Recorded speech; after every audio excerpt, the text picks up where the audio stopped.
Curso Básico de Espiritismo, Livro 1, com Tatiana Benites, baseado nos livros da Federação Espírita do Estado de São Paulo, FES.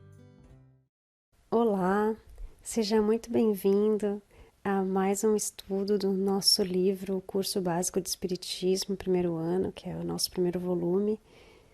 É um livro das edições FESP, Federação Espírita do Estado de São Paulo, e nós estamos na 21ª aula.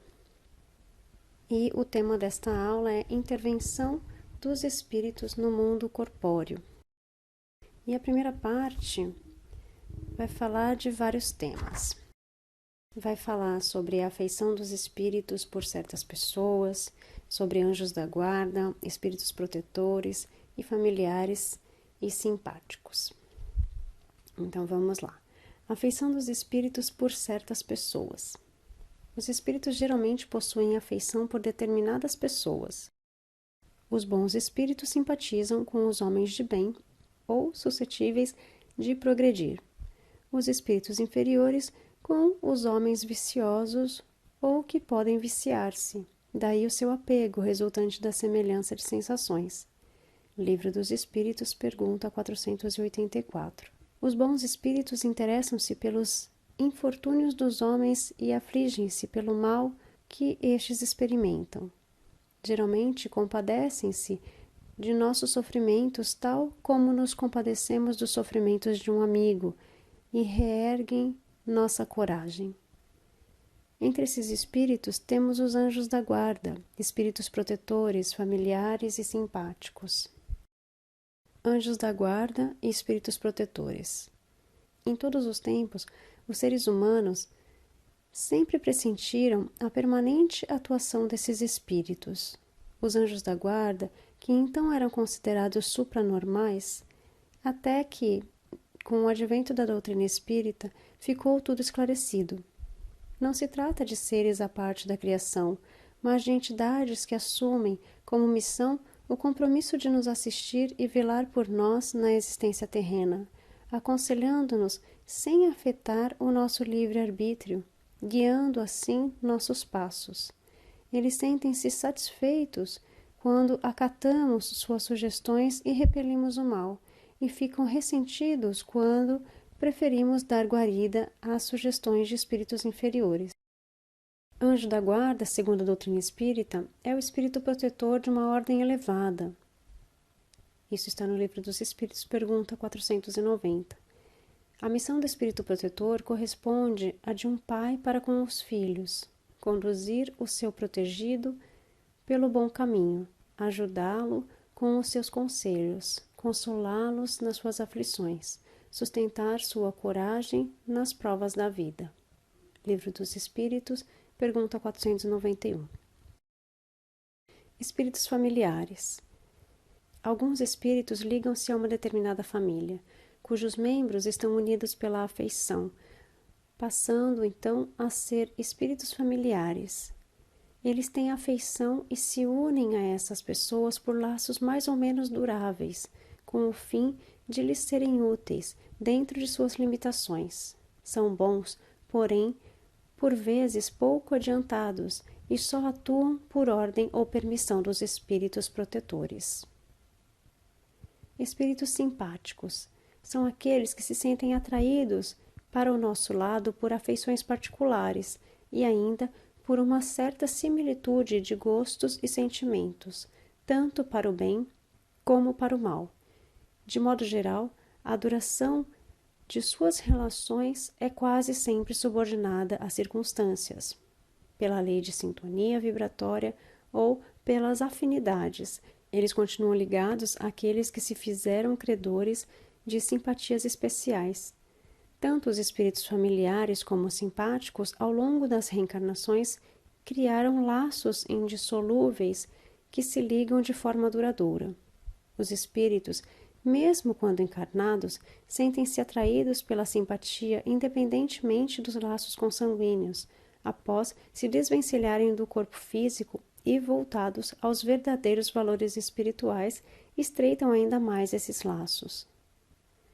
Todos os indivíduos deveriam procurar sentir a amiga e respeitável presença dos espíritos protetores, sem com isso desrespeitar o limite que existe entre eles, pois não lhes é permitido interferir nas atividades e decisões dos homens.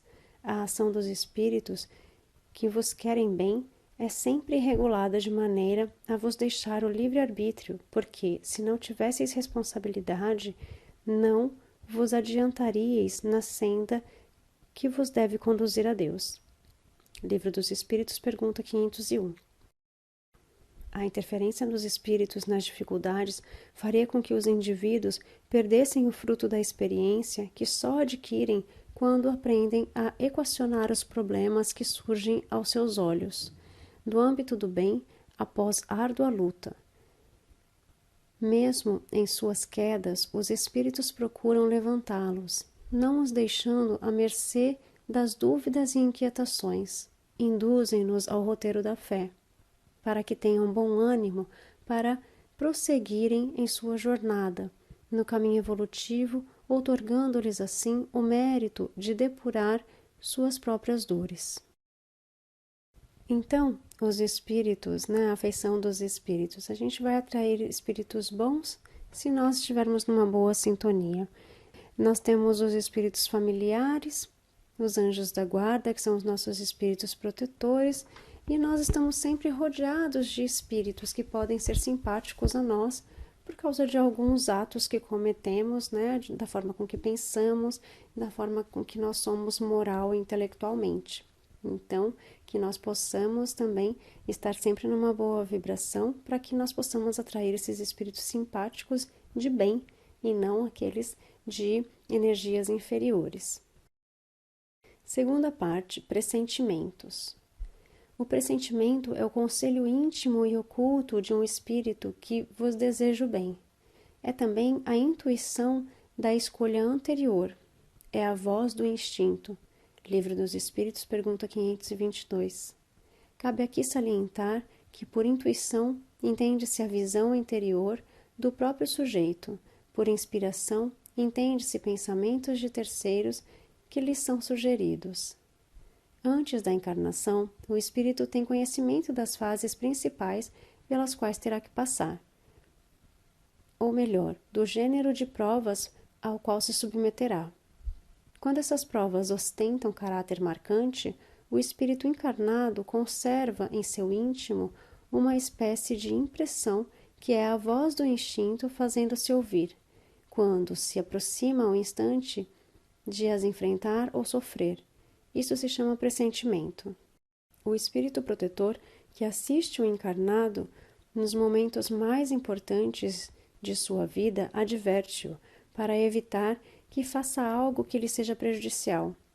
Essas advertências referem-se tanto a questões de natureza moral quanto a de natureza material, pois o espírito protetor objetiva sempre fazer com que tudo corra bem para que o homem possa vencer suas provas. Quantas vezes o indivíduo lamenta não ter ouvido a voz da sua consciência, pois se o tivesse feito, sua situação seria bem diferente ou bem melhor. Por isso é muito importante que se mantenha vigilante no tocante às inspirações que lhe são sugeridas pelo espírito protetor ou espíritos simpáticos. Muitas vezes, quando o homem não obedece à voz da consciência, os espíritos protetores procuram influenciar outras pessoas de sua amizade para que lhe deem conselhos salutares de forma incisiva, objetivando sempre o seu bem. Então, os pressentimentos são aqueles sentimentos que a gente tem, aquela coisa que a gente fala, nossa, eu tô com um sentimento de que vai acontecer tal coisa, Porque antes de vir para cá, a gente já sabia de algumas coisas, ou pelo menos, mais ou menos o que aconteceria, algumas provas que a gente teria que passar. Então, quando se aproxima essa data, a gente sente isso. E a questão da gente ouvir essa voz interna, Às vezes a gente não ouve a nossa intuição, o nosso pressentimento, e de repente vem alguém, e fala alguma coisa pra gente que dá aquela claridade mental, E isso também é uma influência dos espíritos bons para que, já que você não escuta a sua intuição, eu mando uma pessoa para falar exatamente isso para você. Então, olha só, né? Eles sempre arranjam um jeito de nos auxiliar, quando não é por nós mesmos, né? Através de uma outra pessoa. A terceira parte da nossa aula fala sobre a missão dos espíritas. Assim, os últimos serão os primeiros e os primeiros serão os últimos, porque muitos são chamados, mas poucos são os escolhidos. Isso está no Evangelho de Mateus, de Marcos e de Lucas. No século passado, após ter vivido no mundo corpóreo, como discípulo de Paulo de Tarso, Erasto, agora integrando a equipe do Espírito de Verdade, vem dar a seguinte comunicação: não ouvis já se agitar a tempestade que deve assolar o velho mundo e tragar no nada a soma das iniquidades terrestres? Ah, bendizei o Senhor, vós que haveis posto vossa fé em sua soberana justiça e como novos apóstolos da crença revelada pelas vozes proféticas superiores, e despregar o dogma novo da reencarnação e da elevação dos espíritos, segundo tenham bem ou mal cumprido suas missões e suportado suas provas terrestres. Evangelho segundo o Espiritismo, capítulo 10, item 4. Esta mensagem prenuncia, assim, os novos fundamentos de uma doutrina dinâmica, antidogmática e progressista, profundamente alicerçada no Evangelho de Jesus Cristo, e em cuja estrutura estão contidas as leis da reencarnação e do progresso incessante dos espíritos. No dia de Pentecostes, logo após a crucificação de Jesus Cristo, os apóstolos reuniram-se a fim de traçar diretrizes para que não se apagasse o facho de luz por ele trazido ao mundo. Sobre suas cabeças veio, como se fossem línguas de fogo, a chama viva de um idealismo puro, que fez com que neles desabrochasse a mediunidade comprobatória que a mensagem do Cristo deveria ser levada a todos os povos, em todos os idiomas, num atestado eloquente de que a sua doutrina redentora tinha um cunho universal. Atos, capítulo 2, versículos 1 e 41. Deste modo, o espírito Erasto vem dizer que a centelha viva do mesmo idealismo está, como línguas de fogo, pairando sobre as cabeças dos verdadeiros espíritas, numa demonstração viva de serem eles os depositários de um legado sublime, qual seja o de levar a todos os quadrantes do mundo a boa nova do Espiritismo, doutrina do cristianismo redivivo. O Espiritismo encerra em sua estrutura o potencial necessário para conduzir a humanidade às suas revelantes aspirações. Ele não foi revelado com o escopo de suplantar ou destruir as demais religiões, mas com a finalidade superior de ajudá-las no propósito comum de comprovar a imortalidade da alma e de enfrentar sua luta sistemática contra as investiduras do materialismo desintegrador. Os espíritas devem estar alertas sobre os percalços que encontrarão no caminho. Quando estiverem animados do propósito de divulgar os postulados do Espiritismo, os obstáculos serão inúmeros, pois os sábios exigirão provas, os poderosos duvidarão, os reacionários combaterão as ideias renovadoras, e apenas aqueles a quem Jesus chamou de pequeninos aceitarão decididamente as palavras dos pregadores. Para se dedicar à tarefa ingente de apregoar o Espiritismo, é imprescindível o desprendimento, o trabalho incessante e até o sacrifício de muitas comodidades que a vida oferece. Os espíritas têm a missão significativa e definida no mundo. O Espiritismo é a terceira revelação, ou o cumprimento da promessa de Jesus Cristo sobre o advento do Espírito de Verdade, o Consolador, cuja tarefa básica é restaurar as excelsitudes da doutrina cristã em toda a sua pureza e magnitude. a missão dos espíritas consiste em algo mais do que simplesmente tentar convencer os homens sobre a excelência dos princípios básicos do espiritismo. Importa ainda em revelar Deus através do trabalho constante, desinteressado, sem outra finalidade, senão o amor ao próximo. Estes serão realmente os últimos, mas os escolhidos na seara do Senhor. Cabe ainda aos espíritas libertar o homem do domínio das superstições e da fé cega, procurando abolir costumes e práticas divorciadas dos ensinamentos cristãos, tais como a idolatria, os ritos exteriores e a crença em dogmas absurdos. Aos espíritas compete propugnar para que a humanidade se liberte dos preconceitos pelo conhecimento da verdade, divulgando os ensinamentos evangélicos livres dos agregados exteriores que lhes foram introduzidos no decorrer de séculos de obscurantismo e de atraso moral e espiritual. Apresentar um Cristo vivo, atuante, esplendoroso e vibrante, a fim de suplantar o Cristo inerte, amargurado e derrotado que tem sido apresentado à humanidade, resgatando assim a mensagem de amor que ele nos deixou. Frente a tais responsabilidades, muitos dos que se dizem espíritas omitem-se do cumprimento de seus deveres cristãos, envolvidos apenas pelas questões materiais, tornando-se difícil distingui-los dos verdadeiros discípulos de Jesus.